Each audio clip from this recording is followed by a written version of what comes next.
నమస్కారం ఈటీవీ 360కి స్వాగతం. ముందుగా ప్రధానాంశాలు.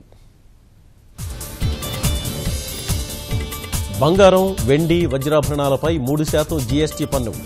రెడీమేడ్ దుస్తులపై 18%. జీఎస్టీ కౌన్సిల్ దృష్టికి గ్రానైట్ వ్యాపారుల సమస్యలు. ఈ నెల 11న పరిశీలన ఉంటుందన్న యనమల. ఈ నెల 8న పోలవరం కాపర్ డ్యాంకు శంకుస్థాపన. 2018 చివరి నాటికి నీళ్లిచ్చి తీరుతామన్న సీఎం. ప్రతి పేదవాడి ఇంటి ముందుకు సిమెంట్ రోడ్లు.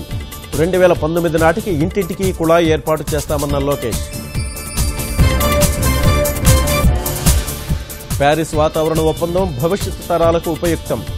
సహజ వనరుల పరిరక్షణకు దోహదం చేస్తుందన్న ప్రధాని. జమ్మూ కశ్మీర్లో సైనిక వాహన శ్రేణిపై ఉగ్రదాడి. 2 జవాన్లు మృతి, 4 గాయాలు.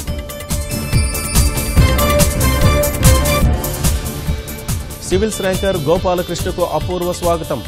సంబరాలు చేసుకున్న పారసమ్మ గ్రామస్తులు.